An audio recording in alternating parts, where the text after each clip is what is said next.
Welcome, everybody. Episode number 11, which is our Supercross recap episode number 3. Today, we're going to be talking about Anaheim 2.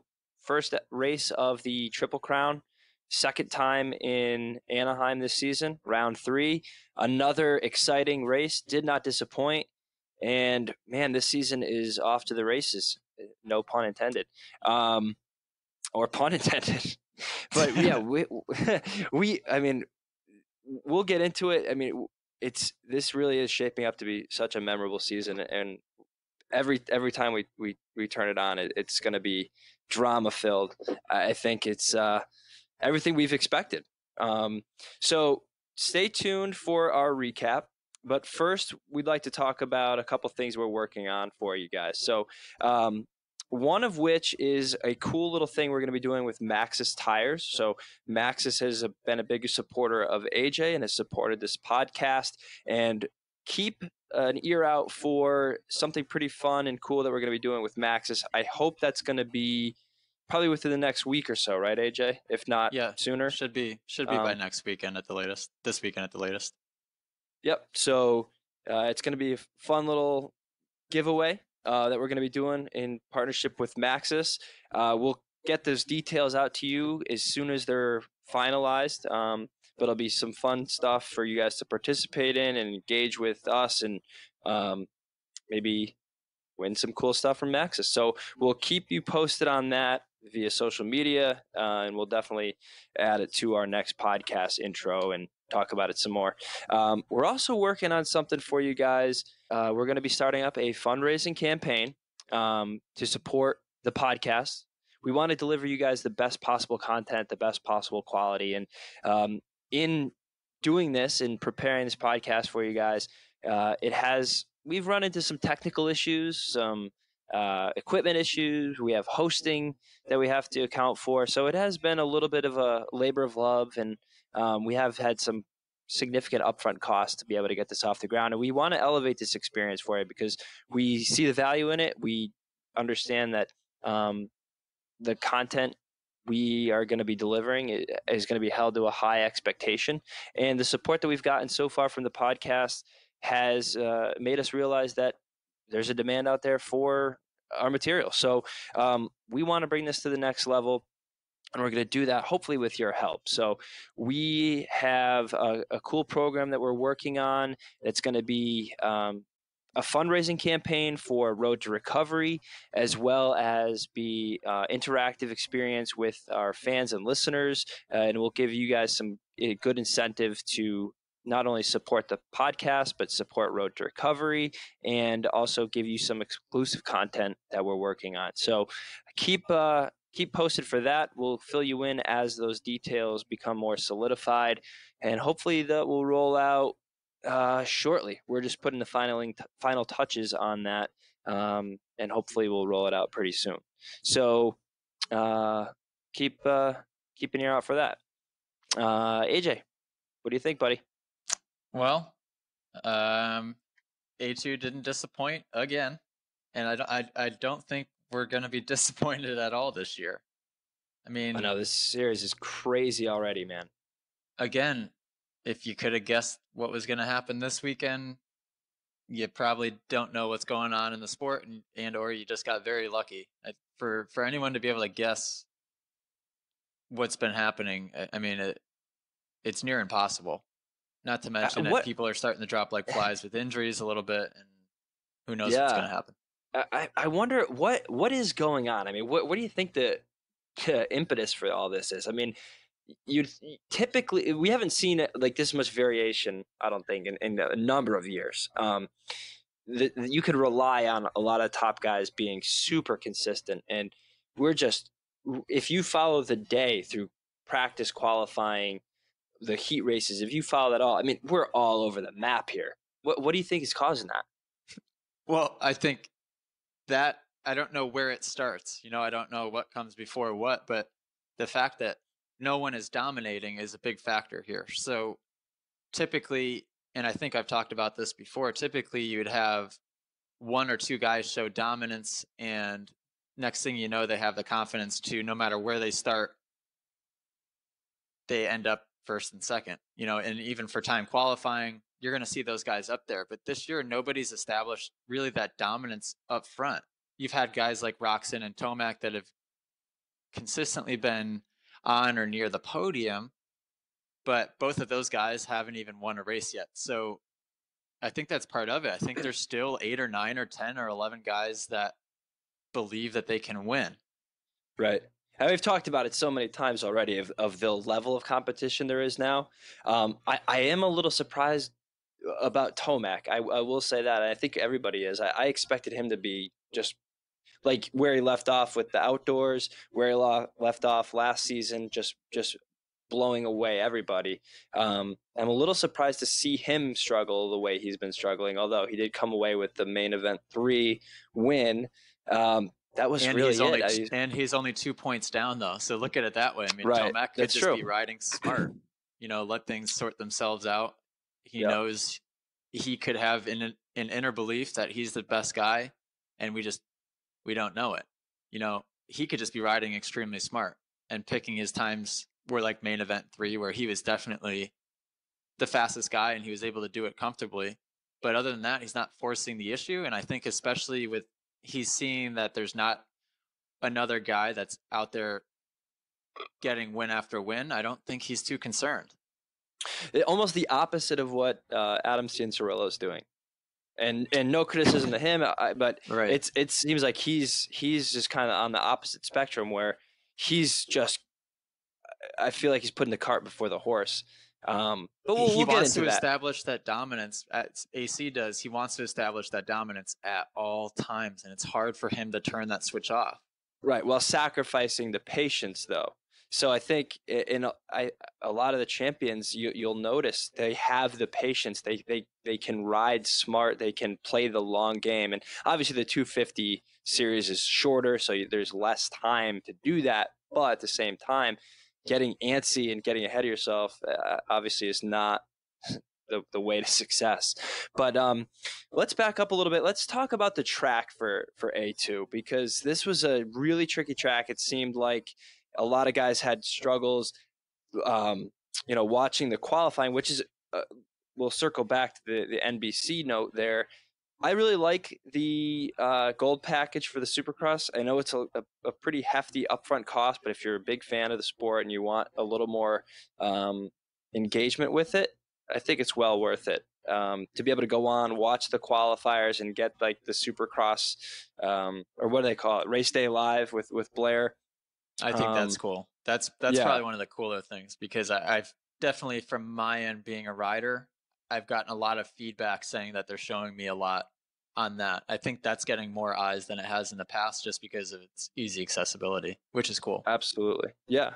Yep. And I think it gives fans an opportunity to kind of see the day as it progresses, see the track as it progresses.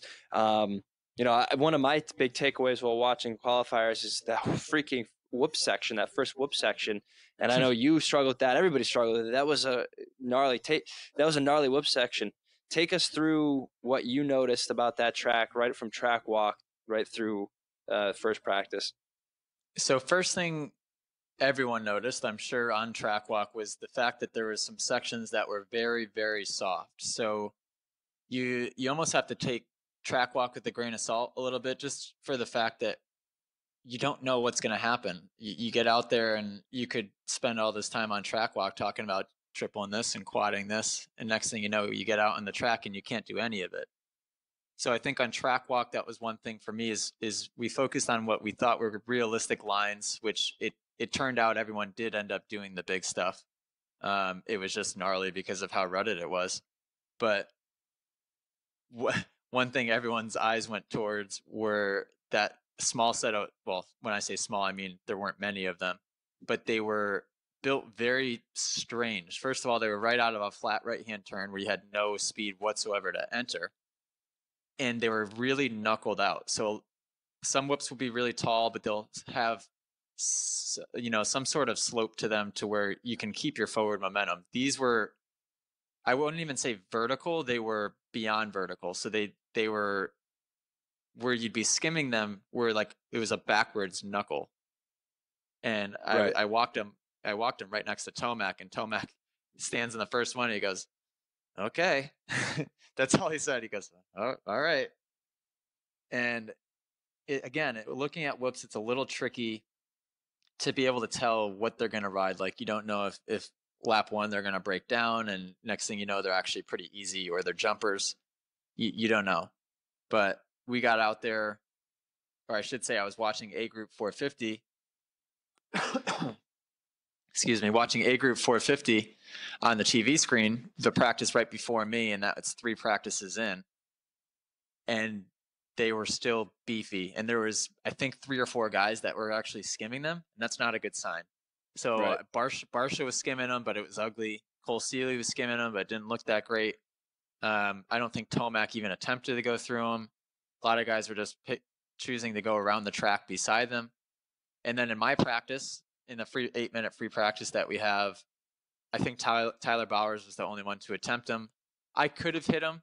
I'm sure it wouldn't have been pretty, but Of course you could have. My thought process was, it's free practice. If this many guys aren't even attempting to skim, or you can't jump because they were too steep, you could barely even roll through them. I knew they were going to change them.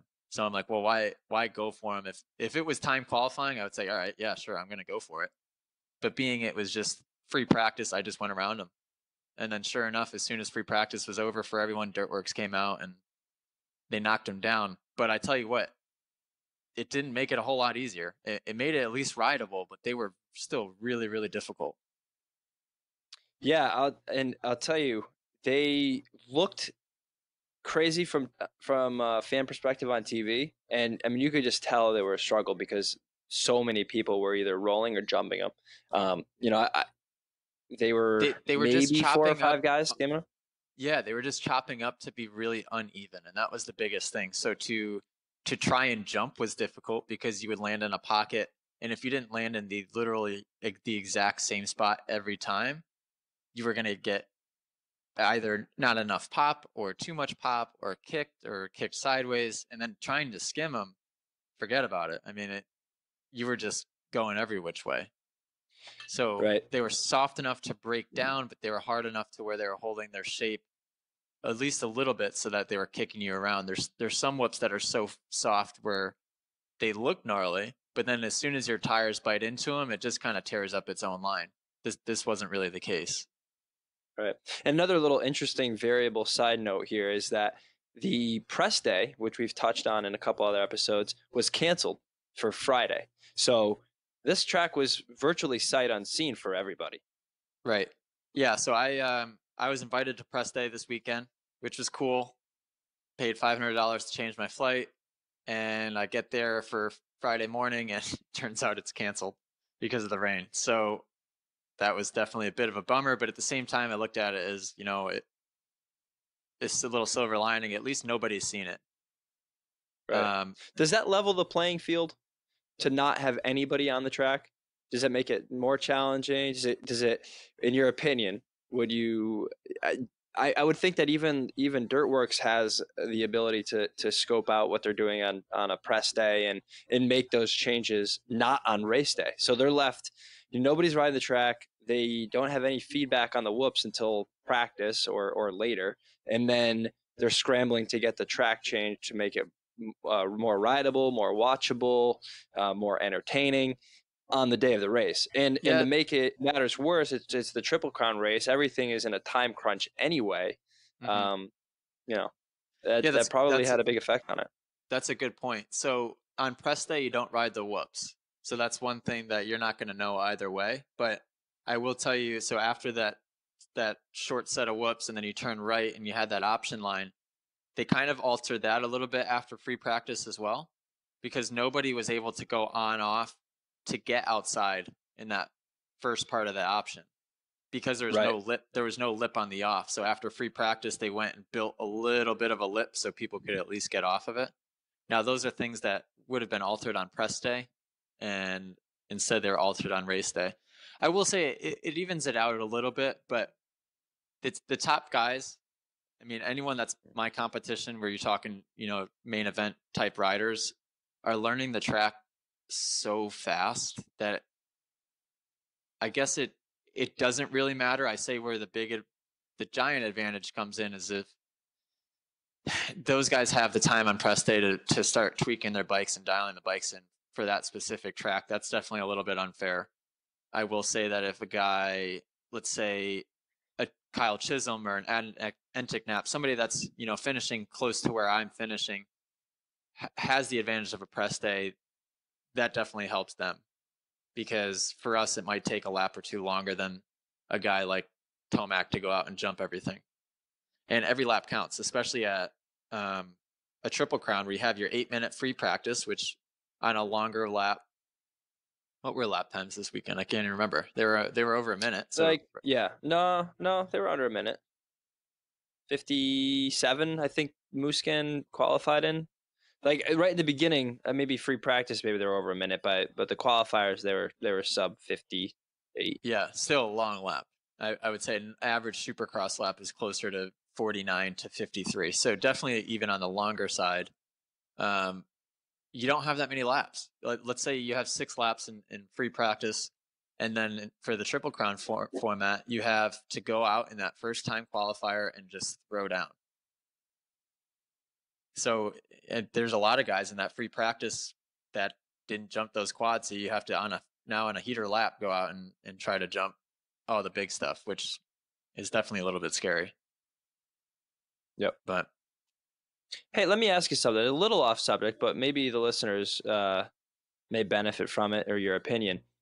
So this being a Triple Crown race, AMA allows you to tech 2 bikes, and there seemed to be a little confusion, at least what I saw on social media, of what that even means. So yeah, I didn't even know that until Saturday morning. that just not that figure. it mattered. Not that it mattered. Right. So in order to actually physically get a bike onto a Supercross track, they have to go through tech inspection, where they check the bike, sound level, make sure everything's in order and safe to ride on the track. And because of the format of the Triple Crown, teams were allowed to tech 2 bikes in. So in the event you had a failure or something you couldn't get fixed in between mains, you can jump on the other bike. It's already good to go. And away you go. My question for you is, I know you didn't have a second bike to tech, but how do the riders account for some of the changes in the setups for their individual bikes? I mean, you can get it pretty damn close, but I would imagine that you can't get the 2 bikes identical. Or no, would you agree or disagree? And I think what a lot of people don't realize is bike number 2 for all of those factory guys, that's their practice bike. So that's their practice bike, polished up and really made to look pretty, maybe with a couple extra parts on it. But those parts are going to probably be bling parts anyway. So I don't know. I mean, for 250s, I know there's definitely a little bit of a difference because they have to make those bikes last 5 to 7 hours before they get rebuilt, where their race bikes, I think, basically can only last a race. So for the 250 guys, if they were going to their plan B bike, there's definitely going to be a slightly more significant power difference. Being on the 450s, I would say they're pretty darn close, but every bike's going to feel different. Naturally, your frame on your practice bike's going to have more hours on it. It's going to feel a little bit more worked in. The factory guys, not quite as much as me, but still, those guys aren't. If worst case scenario, they don't want to get on that bike number 2. Let's put it that way. And I think that was made obvious later on in the night when Reed showed up to the line on bike number 1 with it having an issue. Because my theory here is that it was a small enough issue where they thought they could get it fixed, and he probably told the team, listen, if this is assuming he had bike number 2, which is JGR, so I would think he did. He probably said, I don't want to deal with getting on this other bike. If you can fix it, I think you can fix it, just try it. So yeah, I'd like to be a fly on the wall and find out that scenario, because that's where I was going with this. I was wondering, it didn't seem like anybody had to fall back on the bike number 2. Except we did see that incident where it could have come into play with Reed, and he opted not to get on it. So that's kind of where I was going with that. Is I wonder what the scenario was that played out where he decided that it would be better to not get any points and not race that second main. than to get on that second bike. No, I don't think that was the case. I think what probably happened, this happens a lot, is you're troubleshooting an issue. You think you have it fixed. Next thing you know, you get on the line and all of a sudden it's cutting out and something electrical, especially with an electrical issue. It's hard to troubleshoot exactly what it may be. So my guess is they thought they fixed it. He gets on the line, he fires it up, and or it doesn't fire up. And then at that point, you don't have time. I think once you had lined up with one bike anyhow, you were stuck with that bike. Okay. Yeah, that makes sense. Yep. Okay. But it would be interesting if for Triple Crown, if it was a mutter, that would be very interesting to see what teams would do, because then I would guess that they would probably alternate. They would probably start with one for race 2. They'd probably go on the other one while the team's washing the first one. Right? Yeah. I mean, that would get really that makes sense. That would. And we got 2 more of these, so anything could happen, really. Unless, are the other 2 domed? Where are they? One's at Atlanta, I think, which that's domed. Where's the other one? I don't know. We should know this, man. We should know this. But the Triple Crown is so stupid. Sorry, everybody. Yeah. It is so stupid. I don't. And look, we've talked about it. There's a very, very well-known strategy. It's a marketing thing, and it was said verbatim during the broadcast by Ralph Shaheen. It's they want all the stars all night long. That was the exact words that were used. All the stars all night long. So they want the big name guys on the tracks. We all get it. But whatever. I mean, it's just it's another thing to confuse everybody and make it kind of silly, in my opinion. But whatever. Fans wants to see the big name guys. Fans wants to see the big name guys. Yeah. So that's ultimately, what it is. I mean, this year especially, the racing is going to be good regardless, because there's so many fast guys. The racing is going to be good. But to me, I still feel that it's anticlimactic. Like, for Webb to go out and win his first ever race, but it technically wasn't a main event win. It's like, how do you even feel about that? It's not quite as exciting. It's not. I mean, it's not long enough to be a main win, in my opinion. It really isn't. I mean, it's a little bit longer than a heat race, but not by much. It's closer to a heat race than it is a main. Mm-hmm. And I don't know. To call it a main event win, yeah, they don't. I mean, for the record books, it's not considered a main event win. Well, but for all the notoriety of the evening, they call it. They refer to it as a main event win. True. They're standing on the podium for a main event win. They're, and it might not count in the big picture as a main event win, but they're still marketing it as a main event win. We could talk about it till we're blue in the face. We're not going to change it, but it does absolutely nothing for me. Nothing at all. No, and for somebody like me, technically it was I'm improving each weekend, very slow improvement. I qualified for 4 or 5 positions better than I had previous weekends, but I don't even get to race the night show. I missed the main event by a couple spots in the LCQ, which is ran at 3:30 in the afternoon. And then I have to take my gear off and hang out and sit there and watch all the racing at night. So for me, I fly from Washington, D.C. to Southern California, all the way across the country to do a qualifier, like a time qualifier, and I don't even get the race. I just get the practice. It's frustrating for me, for sure. And from a sponsor standpoint, for myself, my title sponsor this weekend was Maxis, and thankfully they were extremely understanding with all of it. And their perspective is a little bit different. I don't think they're necessarily worried as much about results as they are the way I'm networking myself, which I think that's smart anyhow. But there's a lot of sponsors that wouldn't be too pumped about that, Well, I will say I'd be interested to see what the ratings are and the subscription level is for the Supercross package on NBC Gold, because that did, you in particular, during your second qualifier, they had a highlight on you for a while, and Blair mentioned you specifically, was talking about your motocross camps, was talking about how you preach the fundamentals. Like he had cool. some good stuff to say about you, and you got a good amount of camera time. So yeah, I'd that's be interested to see. And they're doing that a lot in the live broadcast too. So the live announcer is different than what you're hearing there on the app. And Yep. I a couple times I could hear when I'd pull into the mechanics area, I could hear him saying my name. When my intern was filming me for time qualifying and I watch it back, I could hear them talking about me and plugging the school. So all of that's great. And I think in that B group, especially, there's guys like myself and Seven Deuce Deuce that maybe stand above the rest as far as the popular B group riders, which is cool. Is I guess especially when I'm hole shotting those time qualifiers every single Yeah, time, which cracks me up. I've hole shotted every one this season. Now I just got to make it happen in the race and not time qualifying. for sure. But where do we want to? I'm looking at your notes here, which by the way are cracking me up. Bryce sends me his notes and it just has like LOLs on it. AC washout turns into wall face. Dummy. Well, I mean, I don't want to be too critical. This is just my as I'm watching, I'm like, damn it, Adam, come on, man.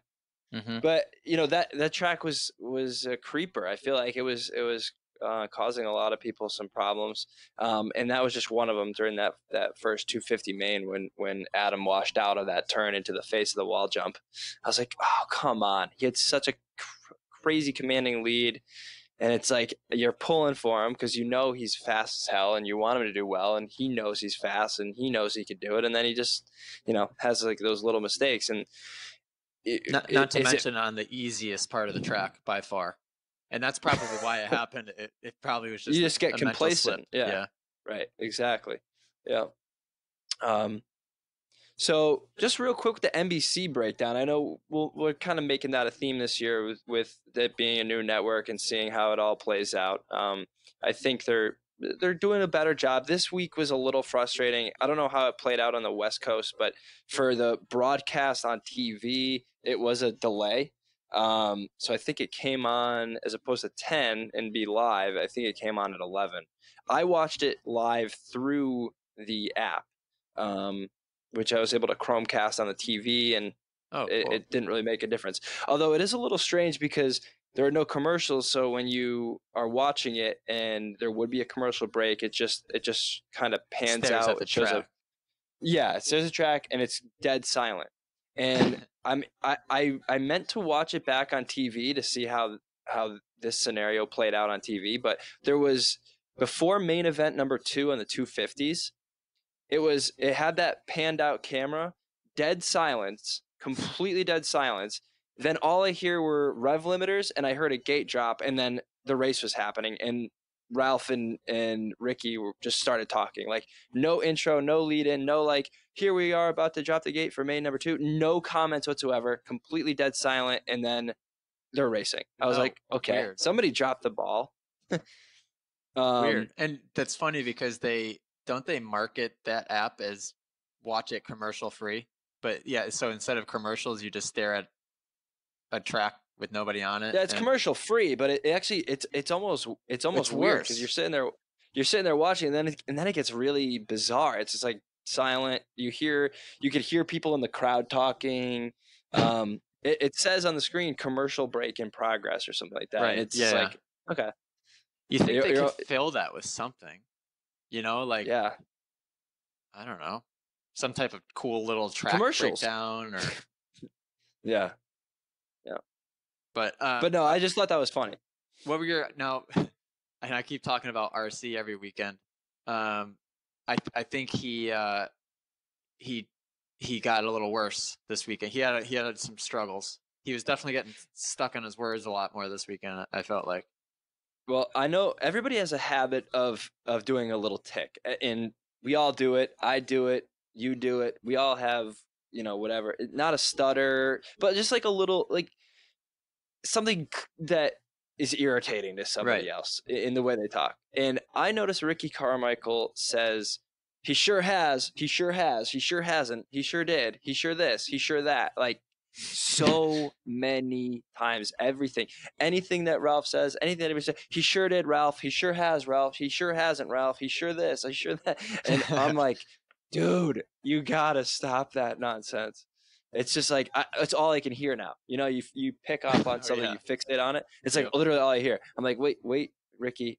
Oh, he sure has. He sure hasn't, Ralph. So And he'll figure it out. But yeah, it's just like when it's his turn to talk, it's almost like I'm sitting there mouthing words. Like I want to speak for him. There's so many things that he's dropping the ball on as far as, you know, things he could be breaking down and explaining to the fans. And it's frustrating for me as a viewer that's so knowledgeable on what's happening, right. that maybe for the viewers watching that are, you know, I guess maybe probably take up 90% of who's watching anyhow, are people that don't really know what the heck's going on.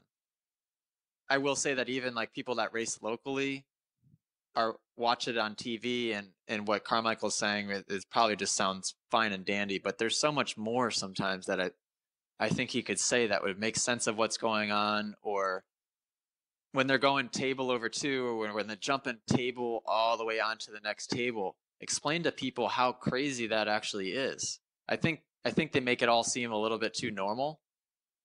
Yeah, And I get that impression too. that's frustrating to me too. Like they almost they I didn't jump that jump. I'm one of the best Supercross riders in the world technically, and then there was 3 jumps on that track I wasn't doing, and yet when they show it on TV, it doesn't really get mentioned. And in fact, when they don't hit it, they only mention the fact that they messed up the rhythm. Mm-hmm. So there's little things like that. I think Daniel still does a really good job on what he's doing. Yep. But Yep, he does a great job. He does a good job on the race day live too. If anybody watches that, I think he does a good job. I think he just does a good job of translating what's happening on the track, what's in the sport to a broader audience, make it a little more digestible, I guess. That's my perception. right, and he fully understands what causes what, and not to say that Carmichael doesn't, but maybe he doesn't. I don't know. I'd really be curious to listen to him try to teach somebody how to ride, and if he truly knows the ins and outs of what's happening and why certain things are going on. Even when, for example, when Colt Nichols crashed in the right-hander after the whoops, or when Roxon crashed in those whoops, the reason, as he was explaining why they crashed, and it was for both of them, it was actually wrong. So for the average so why fan, don't you break that down? yeah. So for the average fan watching, I mean, yeah, what he explained, you would never notice. But Roxon didn't crash because his foot came off. His foot came off because something else happened. Right. And then it kind of snowballed. And that still isn't even really why he crashed. He crashed because the mistake caused all of his weight to shift forward, so you could watch his knees. If you watch it in slow motion, you just watch his knees go all the way to the front.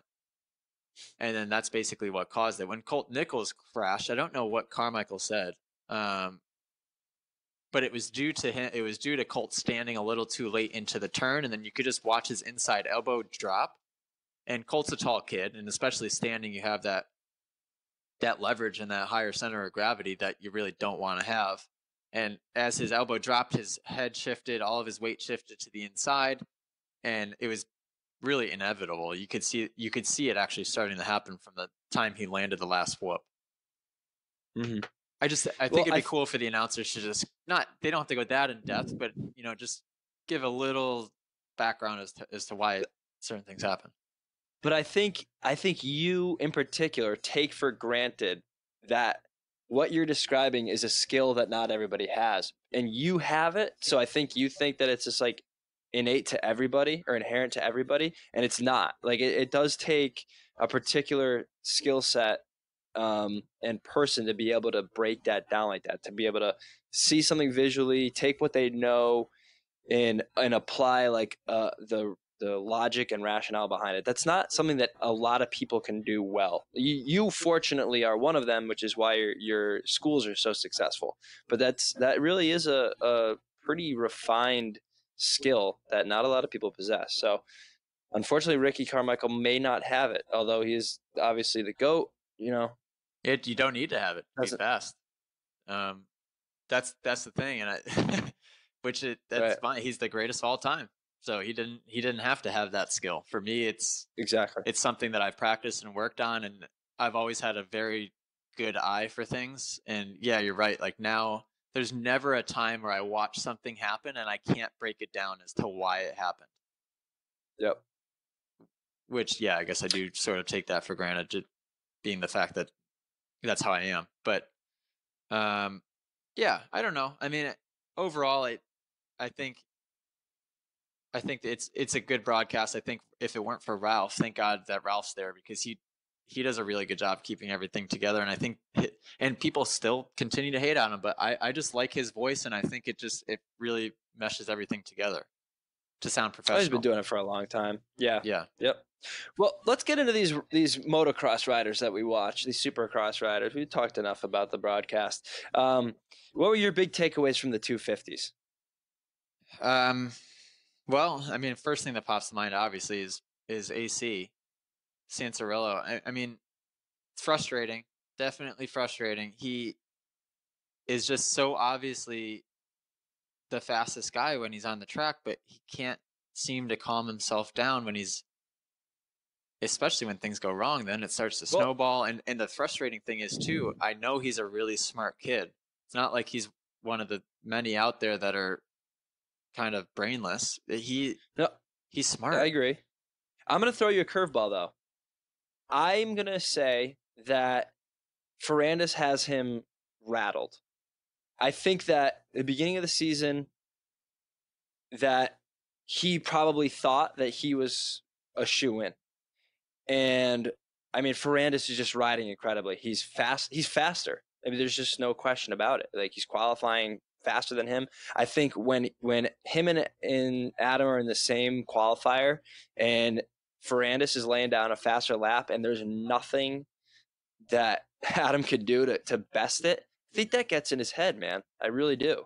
And then it puts that doubt, and that doubt like then turns into a panicked mentality. So he sees like, oh shit, maybe I don't have it, or I have to go out and charge way harder right off the get go, and that causes him to make the mistakes early. I think Ferrandis has him really rattled. Yeah, they could be. When you watch Ferrandis in a time qualifier, he's definitely the only person that it seems gives AC fits. I mean, that guy can throw down a fast lap like none other. It's crazy to watch. It's crazy to watch AC do him too. Yeah, that could be true. It's frustrating for me to watch it all go down. And then on the other hand, you see a guy like Shane McElrath, who is just seems seemingly so composed, right? And it just like Yeah. Well, he's older. He's got more experience. Um, not much so more, yeah, a little bit more, but yeah, I yeah, mean, Shane also though has that mentality of kind of being that way. So it makes, I guess it makes a little bit of sense, but I will say, thank gosh for AC that was a triple crown, because I think he still salvaged a fifth overall after all yeah, that chaos. yeah. So at the end of the day, like, it wasn't all that terrible. He's definitely dodged some bullets between A1 and A2. He's gotten very lucky that he's only a handful of points down. Right. Could have been catastrophic. So what do you think about Colt Nichols? Like, what did he do in the off season to get him to elevate his riding to where it is? I mean, he's on a charge. He's still leading the points. I wish we could pick his brain and just say, hey man, what's gotten into you? Because obviously he's riding great. Yeah, I think I'm most amazed at the fact that he not went out and won A1. I think I'm more amazed at the fact that he's really backed it up and been consistently up there. I mean, I've known Colt for a long time. I raced with him as an amateur. We raced together as privateers when we first turned pro. We rode down at Guy Cooper's place in Oklahoma together. He's always had awesome, awesome style. One of the few that I look at and I'm like, man, I want to try to ride like him. So that easily translates over to being a top, well, not easily. If you can put the mental part together, that translates to being where he's at. But I do wonder what has clicked mentally. I know they talked about him working with a mental coach. That can definitely help. I work with a mental coach myself. It's definitely been impressive. You could tell that he now knows that he belongs up there, and that was the key. Same thing with I remember when Alex Martin kind of made that transition of being a privateer, then getting on the team, and the next thing you know, he's a top 3 guy, and now outdoors at least, Alex Martin he knows he's a top 3 guy. It's just about For sure. truly deep down believing it. And I don't know. I don't know if he truly deep down believed it before A1. My guess would be probably no. And then he went out there in A1 and won, and then something clicked, which I wouldn't be surprised if we see the same from Cooper Webb right now too. Something's going to click, right? You saw the same with Barsha. Barsha was not just in a couple race slump. Barsha was in a few year slump. Right. Yeah, big time. But it like we've talked about many times in the past, it's all about that confidence, and you get a couple things. And in fact, Cooper Webb said it best. Once you get that little bit of confidence, like it opens up the gates. You feel like you belong. Everything you've worked for has been validated. You feel like you belong. Exactly. So I'm interested to see how the 250s will all shake out. I mean, we pretty much had AC as being the guy to beat, and he finds himself behind in points right now. So we'll see how it all shakes out at the end of the season. It's not a long season, so the margin of error is a lot lower. Colt Nichols still on top. We'll see. Do you think that any tracks coming up would favor any of the guys more than another? No. Next weekend in Oakland's typically very ruddy, but I will say that all of those guys are good at ruts. So no, nothing I can think of specifically. Colt's a very, very technical rider. McElrath's a very technical rider. But then again, so is Ferrandis and AC. So they're all so darn good. And even don't you want to discount like Hampshire? Hampshire has been great too, and he's just kind of been a little click off, but he's been consistently a click off. So I think I'd have to bring the points up, but I'm pretty sure he's pretty darn close in points as well. Yeah, I think he's 5th in points. He's scored 19 points every round. So, what is that, 5th? He's been in the same spot every round. Yeah, what is that? I think 5th. Or 4th. No, I don't know, man. Yeah, maybe it's 4th. We suck. Yeah, it is. Yeah, we do. What do we know? One thing I did notice though, I forget how it played out or if they even showed it on the live broadcast. I will say, watching at the stadium, Marshbanks was on the ground like the whole night. I know. In my notes, I have Marchbanks LOL because, and I hate to pick on anybody individually, but I know you've mentioned him a couple times about his technique. Dean Wilson has mentioned to you about his technique, and now we see him on the ground. So that's not something that isn't predictable, I suppose. No, I saw him on the ground probably 5 or 6 times, and it's sad and it's frustrating. And what I found out this weekend is I spent some time with Jordan Jarvis, who's arguably the world's fastest woman rider, and Jordan dates Garrett, which I didn't know until this weekend. So I spent the amateur day with Jordan. She uses SGB suspension as well as I do, and I spent the day helping her out and just hanging around her. And she technically is so much more sound than Garrett is. And it's kind of weird, but you would think that there has to be somebody in Garrett's corner that is telling him this. There's got to be. I know Ivan Tedesco is hired by PC right now to be a trainer, or I don't know what his job title is. Kidding. But not that Ivan Tedesco is the most technically sound rider ever, but he's got to recognize that there's something wrong. And Garrett is so darn fast, and he's a good kid. I like Garrett a lot. But he's got to figure it out quick, or he's going to keep ending up on the ground. And I saw him at one point. He was tied up with poor Dakotas. I think Garrett flew into a turn and lost control and took them both out. And I thought for a second Dakotas was going to Weston Pike Garrett. Like he started running towards Garrett. I'm like, oh no.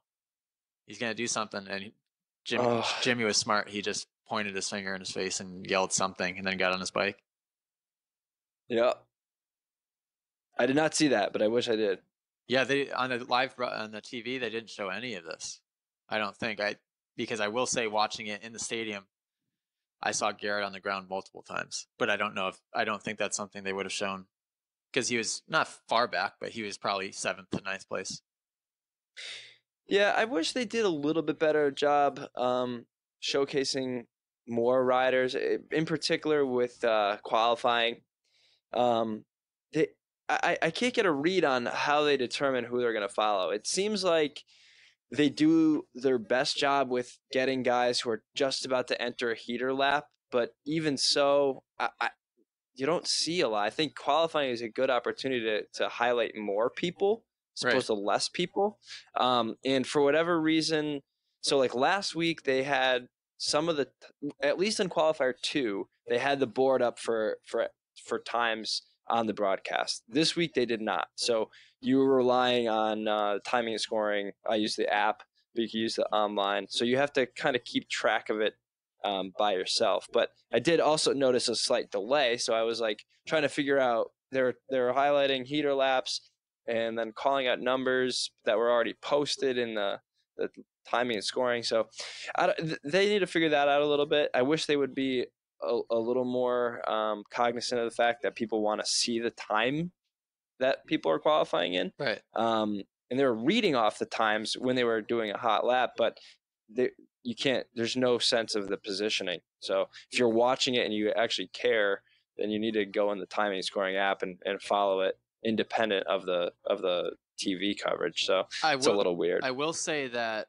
in the races, so in the heat races, LCQ's main events, whoever is making that judgment call on when to switch from one shot to the next or who to follow in the battles, I don't think has a very good idea of when a battle is beginning to shape up, because there's been multiple times this year where you think something's about to happen or you can tell somebody's inching up on somebody else, and next thing you know the camera goes off them and you're like, darn it. So you wonder, I mean, whoever's in that position really should have some knowledge of racing. I'm wondering if they do. I would think so. They'd have to, I would imagine. Yeah, yeah. You know what's another thing that's interesting that people would find kind of amazing is that, and we'll backtrack a little bit here, is the lack of communication to riders about track changes. And I know this is a little off subject from where we just were, but bringing it back before we talk about the main event for 450s, specifically with you, so Ricky Carmichael gets on TV and he was talking about the track crew, and this was during right before main event. Was it right? No, was it right before the LCQ? Mm-hmm. Right before the LCQs. So that's where the race day live coverage ended, and Ralph and Ricky took over on the before the TV coverage, but still within the race day live thing. So you have to have the app and the Supercross package to watch it. But they took over for the LCQs, and they were talking about right before the LCQs, the track crew working on that first whoop section, and they were highlighting. Ricky Carmichael highlighted the problems that the whoop were giving everybody. He mentioned exactly what we talked about. Actually, he mentioned there was only a few guys skimming them, and so the track crew was going in and cutting them down. And so I texted your team and I was like, "Hey guys, if AJ hasn't gotten this memo yet, let them know, because those whoops are going to be different before the LCQ." I think a lot of people would be surprised that you don't necessarily even have that knowledge. Like, that's not something that is readily communicated to everybody. So it's funny to me that me watching you trying to get you a message that the track is changing. That's crazy, isn't it? And I still, to this day, I don't know if they did it then or not, because I know for sure that after the first free practice, they chopped them way down. And then they were the same for first time qualifier and second time qualifier. And then you claimed that they were changed for the LCQ. And unless I missed something, and if I did, then I'm sorry to everybody who's watching. I will say that I did hit them better in the LCQ than I did all day. I just didn't know if that was a coincidence or The only thing were I could think slightly of smaller. is I don't know if Ricky maybe he had, and I missed it, but maybe he was talking about earlier in the day. But I swear, just based on like the lighting of the track and the way it was being talked about, they were doing it before the LCQ. That's how I interpreted it. So I don't know if they were flashing back and showing it, but it looked to me, and it seemed to be like they were changing that before the LCQ. And that's kind of where Ricky was coming from. And then they had a discussion about standardizing whoop size. And I know I talked to you about that, and you don't necessarily agree with that. No, because all dirt is different. So, certain weekends you can get away with bigger whoops than other weekends where last weekend being Because they break down right, a little bit differently. last weekend being in Phoenix, the whoops didn't break down at all. They just polished over and basically had rubber marks laid down on them. This week they broke down, but they didn't break down in the sense that they were getting smaller. They were just getting cupped out. Then there's weekends where they break down to the point where you could almost ride a line right through them. So they need to build them differently for different situations. I will say that those ones were a little crazy. I think if they had left them before what anyone saw in that free practice, that they had left them like that the whole night, poof, that would have been wild. There would have been so much separation between the top few guys and everyone else. It would have been insane. Right. But I think that's cool. I talked to Cole Seeley about it after the free practice, and I was like, so what do you think? Are you happy they changed him, or do you wish they had left him? And he goes, well, I'm probably one of the few guys that was getting through him, so I'm kind of mad they changed him. I was like, I said to him, I go, I wasn't getting through him. In fact, I didn't even try to go through him, but I'm still mad that they changed him, just because I like when there's something that separates people that much. Right, but and then you have guys like Muskin who are specialists in jumping whoops, and yeah, but you couldn't in free practice you couldn't jump them even, and so right. A guy like Muskin, forget about it. He would have been 15th place. I'm talking like, and you couldn't jump them. You maybe could have doubled in, but even then, doubling in was near impossible because of how backwardsly steep they were. It was bizarre. Like I said, I didn't even attempt to go through them. I just went right around them. Right around them. Well, 450 class. Right. What do we got? Yeah. Oh man. Biggest takeaway is that the variation is all over the place again. Roxon up top, main number 1. Cooper Webb makes the pass. I think the big story of the night is how well Cooper Webb did. Took the overall, rode very well. But we had a lot of variation in the back of the pack too. Again. Yeah. Well, what did Baggett even finish? I'm looking here at your notes, and Baggett wasn't even written down. It's like we forgot that last weekend's winner was buried in the pack. Baggett had his own issues. Obviously that tough block didn't help anybody. Got that wrap sucked into his drive chain there. Which when that happened in real time, I was talking to you as it happened, and you were like, that tough block shouldn't have even been there. Oh yeah, I forgot I said that to you. Yeah, because where rider seating was right next to that spot. And well, obviously from having firsthand experience of being out on the track, I hit that tough block myself a bunch of times. But I saw the whole thing go down with Baggett. That tough block should not be there. So there was one kind of along with the track, and then you took a sharp inside left, and there was one going along with the track that way. Those two made sense. But what they did is they kind of made a T out of it, if you know what I mean. So there was one that was like wedged in there that shouldn't have been there, and the rut was getting closer and closer to it, and it was just catching people's foot pegs, and it kept getting ripped into the track. Yeah, and then finally it got stuck in Baggett's bike, and you could tell he was super anxious to get going. And what he did is the guy started pulling it out, and then Baggett just dumped the clutch, and like he was off of his bike. He dumped the clutch and pinned it, hoping it would like shoot it out from under, but instead it just really wrapped it in there, like way worse. Yeah, that's super unfortunate. I mean, he finished 15th overall, so. But it just goes to show you, man. I mean, it's all over the place. Jason Anderson ninth, Savachi eighth. So Savachi moved up a little bit. But I think a big takeaway is how freaking consistent Dean Wilson has been, right up towards the top. So I think he got fifth overall, I Wow. think he's sixth overall in points on And the not season. not So that far back either. no, not at all. So he's right in the mix. He's actually closer to Marvin Musquin in fifth than Anderson is to him in seventh. So he's right in the mix. Wow. Yeah, Anderson was another surprise too. I mean, he didn't look sharp. I don't know where he qualified during time qualifying, but for the night show, he had moments like where he put in a fast lap, kind of like he did at the beginning of A1 as well, and then I don't know what it was. He didn't have that edge. Very, very weird. I'm trying to figure out what's going on with that. Yep. I mean, it's anybody's guess.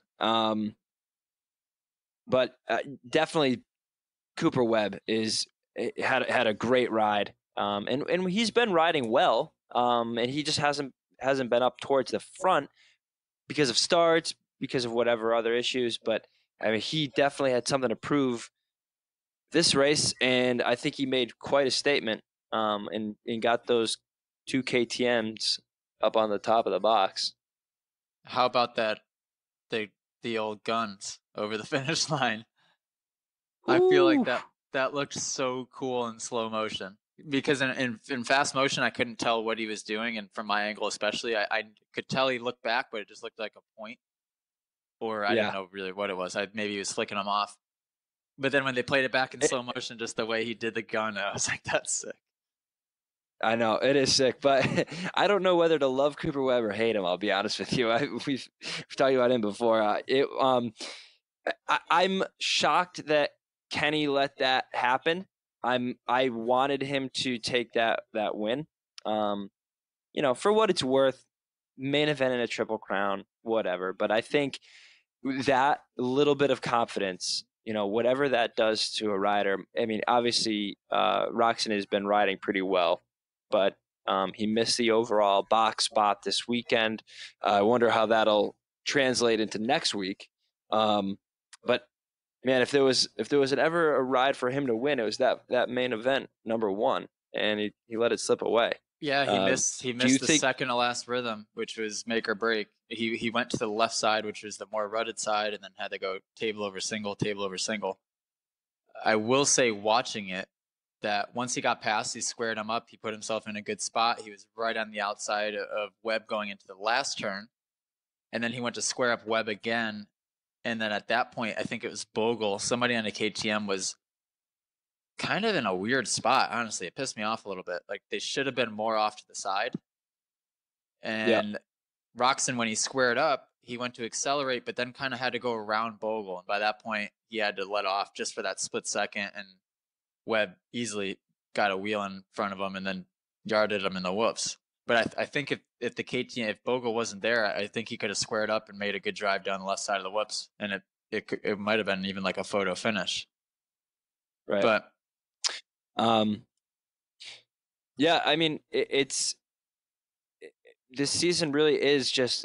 I feel like we're just spraying at the wall, and whatever happens is happening. It's just the variation is all over the place. I mean, you look at the standings, you look at even the overall results, and we're seeing results like Cole Seeley, fifth in main one, seventh in main two, 13th main three. So he has the potential to be up with the pack, but then something falls apart and he drops back.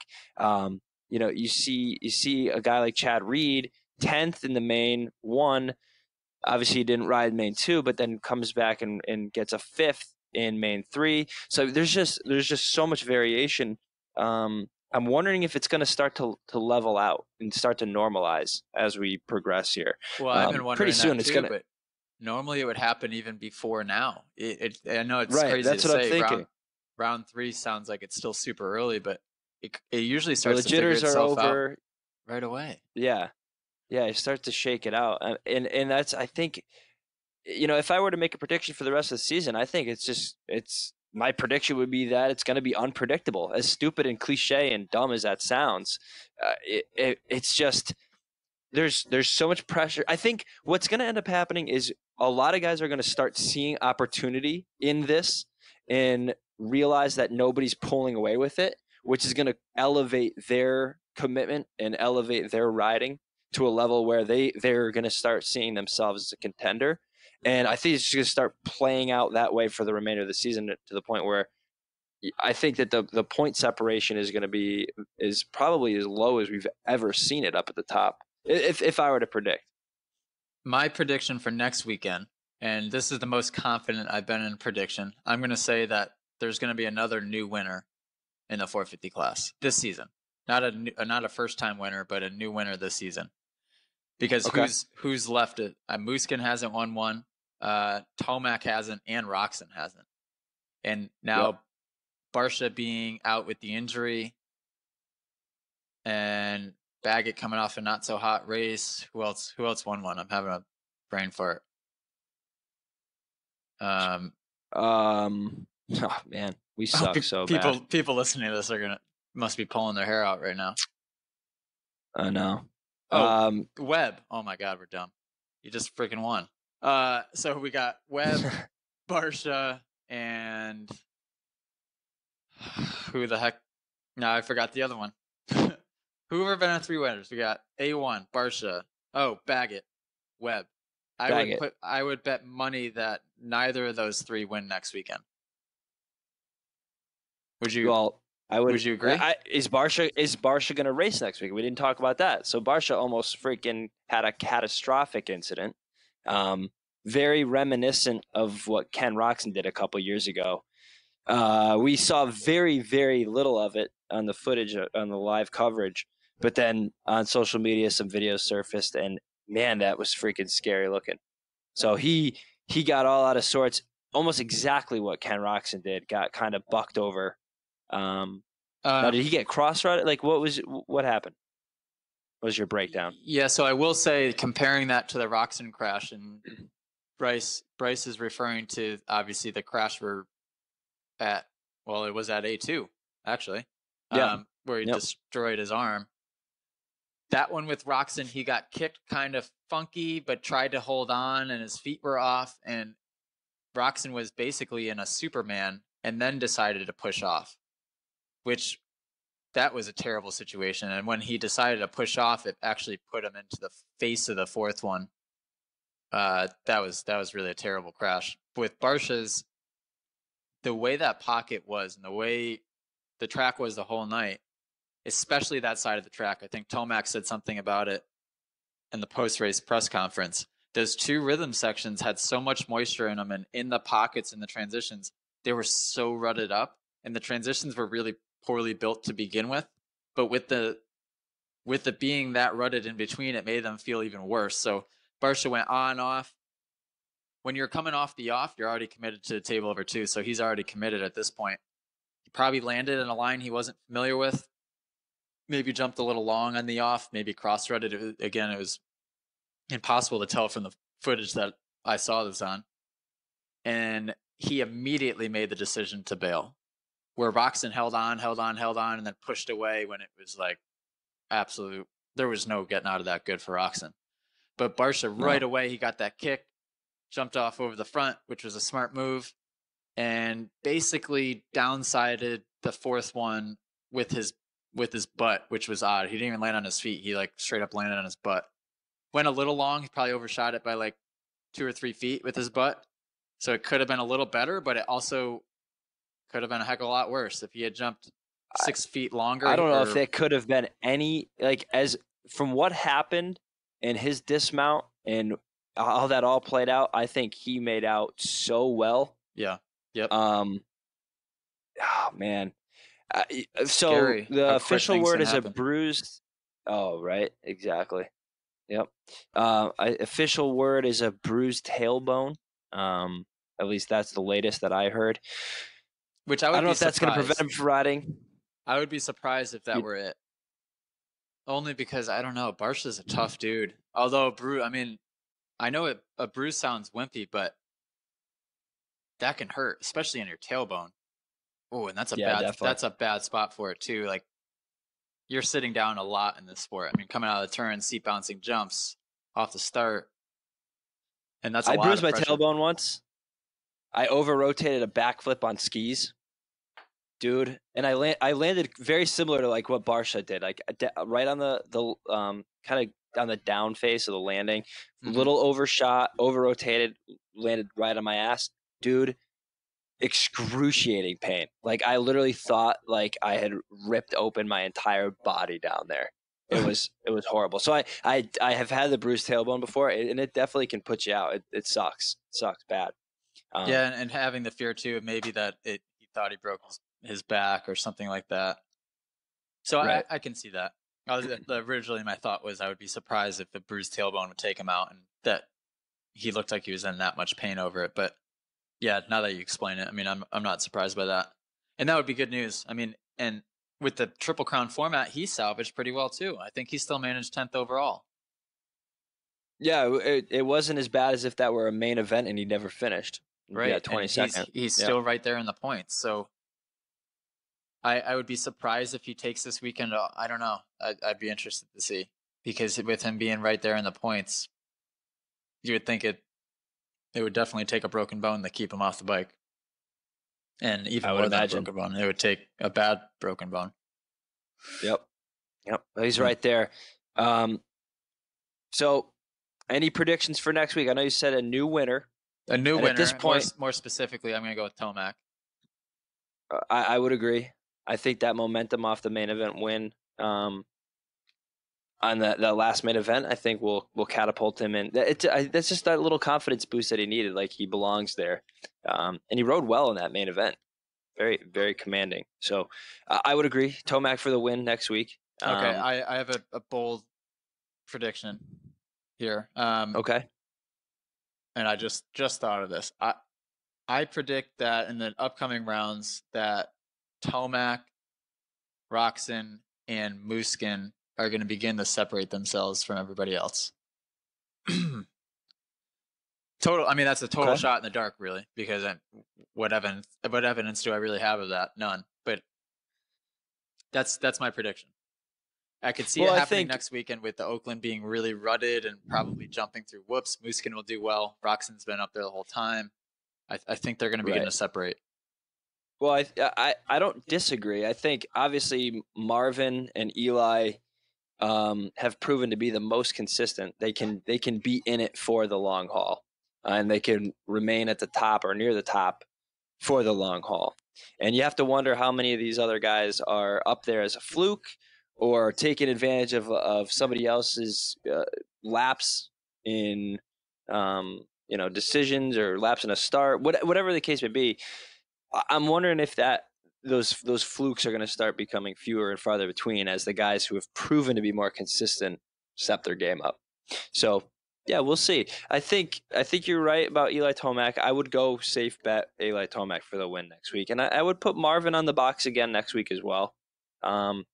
I say in no particular order, second and third, it's going to be Marvin and Roxon. I think Roxon has been pushing and charging and is due for another podium. So as long as he can stay healthy and keep his head about him, I think I put him on the podium again next week. So I'm going Eli, Muskin, Roxon, 1, 2, 3. Yeah, I wouldn't argue that. But who knows? I mean, who knows? We haven't even been close yet. What about 250s? Would you predict the same outcome? Oh man, yeah, I don't know. I think there's going to be one or two things that happen. Either Adam is going to like really have an epiphany and say, all right, I have not a lot of time left to get my act together here, and he's going to use his misfortunes in his favor and use that to have a stronger mental game next week and get the win, or he's just going to continue to spiral out of control. Unfortunately, history isn't a good indicator of him coming out of it. If anything, I think maybe it may be the latter option of spiraling down. But I don't want that. I would never want that for anybody. I would hope that, he's learned from the past seasons and his past mistakes to be able to put it together. But you you have two guys who've demonstrated, or actually three really, who've been very consistent, and that's Nichols, McElrath, and Ferrandis, and those guys have it, and have shown a little bit more mental strength in the whole thing, and a little bit more poise than Adam has. So as long as he doesn't get antsy, it's his to lose. We've said that before, but it's getting into his psyche. I don't know. He's got to be starting to panic. Yeah, I don't know. I tell you what, though, I'd be excited for any of those guys to win the championship. I don't know Dylan at all. I've never spoke to him, but he seems nice. I know Adam really well. I've grown up racing with Shane. I trained with Shane. Know Shane really well. And like I said before, I know Colt really well too. And they're all super deserving. I think it would just be cool for any of them. But it's really anyone's guess. I mean, they're all capable. Just a matter of who mentally stays in it. It's tough. I mean, that's a lot of pressure in that 250 class too. I think people underestimate the fact that, not that there's only 6 fast guys, because there's not. The field goes deeper than that. But there's kind of only those 6 guys that are five guys really that are contending for that championship right now. And all 5 of those guys are fast enough to where if they even crash in the first turn, pretty confident that any of those 5 could come back from a first turn crash to 5th. So with that being said, a terrible night for any of those guys theoretically should be a 5th place. And that's not that much room for cushion. You know what I mean? So that's a lot of pressure in the sense that it's hard to make up points. So if one of them does have a bike failure or crashes out, something like that, you're never going to be able to close that gap, especially with it being a short series. Right. Or in the 450 class, you can kind of account for a throwaway race. Sometimes. You know what I mean? Last year, Anderson had a throwaway race, and he still won the title. Yep. That's true. Yeah. And Eli Tomac had one too many throwaway races. Yep. But what'd you ask before? And how about you? What's your plan for Oakland? I'm gonna just stick to the same game plan, really. I mean, right now it's still about me just trying to loosen up and to get comfortable. I haven't had any seat time on the bike other than the race weekends, which has been tough. This week I was supposed to get weather press, has not been. Yeah, no, gosh, weather has just impacted you so negatively. I mean, even from not only press day. I mean, what are the chances of that? You make all the arrangements to get on a press day and ride before, and then it gets canceled because of weather. But also, I mean, Virginia hasn't been too ideal. You got some snow down there. Your track is unrideable. It's the odds are stacked against you. But more snow than I've ever seen in Virginia. Not to mention, I think Florida even got hit with snow. Like the whole East Coast is getting pounded with some cold weather right now.